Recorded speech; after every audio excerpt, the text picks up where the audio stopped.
যাদবপুরের video দেখিয়ে প্রশ্নবান দেবাংশু ভট্টাচার্যের। বাম তৃণমূল বাইনারি বলছে এবিভিপি এসএফআই কি বলছে।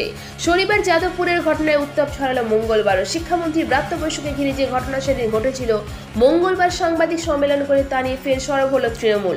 দলের আইটি সেলের সভাপতি দেবাংশু ভট্টাচার্য তৃণমূল ভবনে সাংবাদিক সম্মেলন করে বেশ কিছু ছবি ও ভিডিও তুলে ধরেন। দাবি করেন বামেরা যে প্রচার করছে তা একেবারে ভিত্তিহীন, বরং তৃণমূলের দাবি সেদিন শিক্ষামন্ত্রীকে লক্ষ্য করে অশোভনীয় অঙ্গভঙ্গি করা হয়। বামেদের ছাত্র সংগঠনের সদস্যরা এই ঘটনা ঘটান বলে দাবি করেন তৃণমূলের আইটি সেলের সভাপতি। তুলে ধরেন তিনটি প্রশ্ন।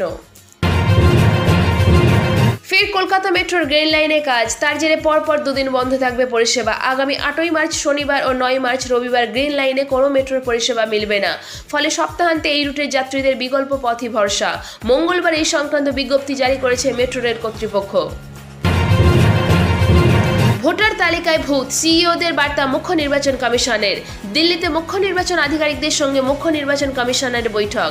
সমস্যা সমাধানে রাজনৈতিক দলগুলির সঙ্গে বৈঠকের নির্দেশ। ওয়েবকুপার বার্ষিক সভায় অশান্তির পর পেরিয়েছে 3 দিন, তবে তারপর থেকে একেবারের জন্য বিশ্ববিদ্যালয়ে যাননি উপাচার্য ভাস্কর গুপ্ত। এবার গোটা ঘটনা নিয়ে আলোচনার জন্য উপাচার্যকে সময় বেঁধে দিলেন আন্দোলনরত পড়ুয়ারা। আজ বিকেলের মধ্যে তাদের সঙ্গে কথা না বললে বৃহত্তর আন্দোলনের হুঁশিয়ারি দিলেন বাম অতিবাম সংগঠনের প্রতিনিধিদের দল। বেসরকারি হাসপাতালে চিকিৎসায় মৃত্যু যথেষ্ট ব্যয়বহুল, তার উপর আবার হাসপাতাল থেকে চড়া দামে ওষুধ কিনতে কার্যত বাধ্য হন রোগীর পরিবারের লোকেরা। তাহলে সাধারণ মানুষ যাবেন কোথায়?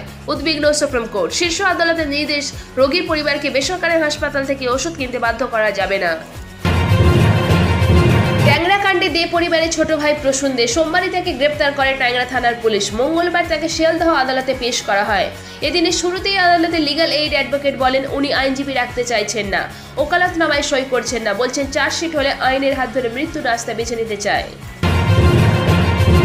2023-এর বদলা অস্ট্রেলিয়াকে উড়িয়ে চ্যাম্পিয়ন্স ট্রফির ফাইনালে ভারত। আইসিসি নকআউট পর্বে ভারতের বরাবরের গাঁট অস্ট্রেলিয়া।